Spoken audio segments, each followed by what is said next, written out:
So hi everyone, my name is Satyapal Gupta and I have secured 657 marks in NEET 2024।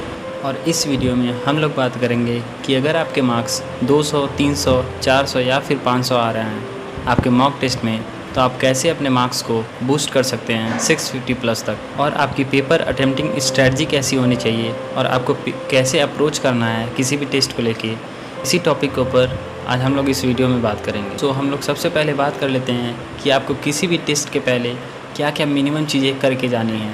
देखिए, NEET is not easy. NEET को निकालने के लिए आपको बहुत ज़्यादा एक्यूरेट होने की ज़रूरत है। जितना ज़्यादा आपकी एक्यूरेसी बढ़ेगी उतने ही आपके कम सिली मिस्टेक्स होंगे और उतने ही मार्क्स आपके टेस्ट में आने लगेंगे। सो हर एक टेस्ट के पहले जो भी सिलेबस आपके टेस्ट में आ रहा है उसको अच्छे तरीके से रिवीजन करना बहुत ज़्यादा ज़रूरी है, क्योंकि अगर आपने रिवीजन अच्छे से नहीं की और टेस्ट में अगर उस टॉपिक से क्वेश्चन आ गए तो फिर आपके आंखों के सामने और आपके दिमाग दोनों के सामने एक धुंधलापन छा जाएगा और आपको लगेगा कि मैंने तो ये नोट्स में लिखा था या पढ़ा था, पर आपको उस टाइम वो चीज़ें याद नहीं आएंगी और तब आपसे सिली मिस्टेक होना तो तय है। मेरे साथ भी ऐसा ही होता था। जब भी मैं बिना रिवाइज़ किए टेस्ट देने कभी जाता था तो मुझे जिस टॉपिक से क्वेश्चन पूछा हुआ है उसके अगल बगल के टॉपिक तो याद आते थे, बस उसी टॉपिक का याद नहीं आता था मुझे।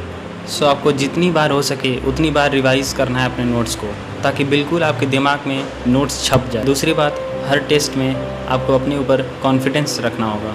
आपको ज़्यादा सोचने की ज़रूरत नहीं है कि क्या पूछेगा, सिलेबस से बाहर तो नहीं पूछ देगा।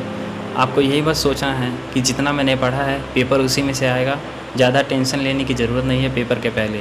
अगली बात, आपको पेशेंस रखना है। आपको पेपर को बिल्कुल पेशेंटली सॉल्व करना है। जहाँ भी आप पैनिक हुए वहाँ आप गलतियाँ कर बैठोगे, आता हुआ क्वेश्चन भी आप गलत कर बैठोगे वहाँ पे। सो इसीलिए पेशेंटली को हर एक क्वेश्चन को पढ़ना है, उसके चारों ऑप्शंस पढ़ने हैं, फिर जाके अगर कॉन्फिडेंट है उस क्वेश्चन में तभी उसको टिक करना है। देखिए, अगर आप ऑफलाइन टेस्ट देते हैं तो एग्ज़ाम हॉल में घुसने के बाद आपको किसी से ज़्यादा बातें नहीं करनी है। अपने माइंड को बिल्कुल स्टेबल रखना है। किसी भी टॉपिक को रिकॉल करने की ज़रूरत नहीं है, किसी भी टॉपिक को सोचने की ज़रूरत नहीं है, क्योंकि अगर आप उस टॉपिक को रिकॉल नहीं कर पाएँ उस समय पे, तो जो टॉपिक्स आपको याद भी होंगे वो भी आपको भूलना शुरू हो जाएंगे। और ऐसा बहुत लोगों के साथ होता है, मेरे भी साथ ऐसा ही होता था। सो आपको रिकॉल करने की आदत एग्ज़ाम हॉल में घुसने के बाद नहीं करनी है। तो ये सारी बातें तो हो गई कि पेपर के पहले क्या करना है। रिवीजन करना है, अपने ऊपर कॉन्फिडेंस रखना है, पैनिक नहीं होना है, पेशेंटली पेपर को पढ़ना है और एग्ज़ाम हॉल में घुसने के बाद किसी से ज़्यादा बातें नहीं करनी है। अपने माइंड को स्टेबल रखना है। ना अब बात कर लेते हैं कि आपको पेपर अटेम्प्ट कैसे करना है, कैसे अप्रोच करना है अपने पेपर को लेके, और कैसे आप अपने सिली मिस्टेक्स को मिनिमाइज़ कर सकते हैं एक अच्छे लेवल तक। सबसे पहले तो आपको बिल्कुल एक राउंड में पूरे पेपर को सॉल्व नहीं करना है। आपको कम से कम 2 या 3 राउंड में पेपर को सॉल्व करना है। अब बहुत लोगों का ये डाउट होगा कि भैया एक राउंड में तो हमसे कंप्लीट ही नहीं हो पाता 180 क्वेश्चन, और आप बोल रहे हैं 2 या 3 राउंड में करने के लिए।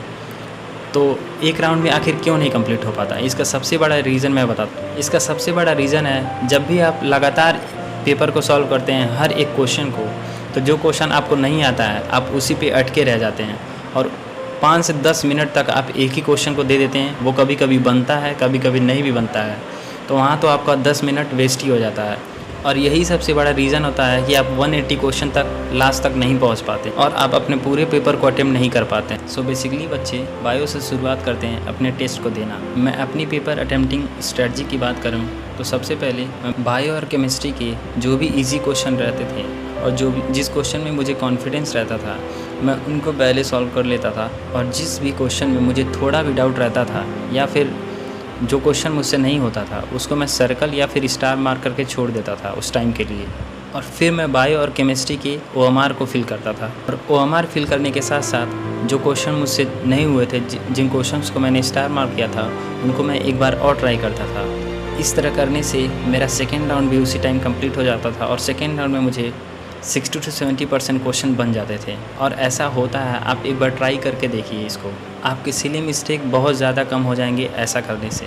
फिर मैं फ़िज़िक्स के भी ऐसे ही अटेम्प्ट करता था। पहले इजी क्वेश्चन कर लिया, फिर OMR के साथ जो भी टिक मैंने क्वेश्चन किए थे, जो भी क्वेश्चन मुझसे नहीं बने थे उसको मैंने किया एक बार ट्राई, फिर जो नहीं बने उसको सर्कल किया थर्ड राउंड के लिए। और फाइनली मेरे थर्ड राउंड तक बहुत कम क्वेश्चन बचते थे करने के लिए।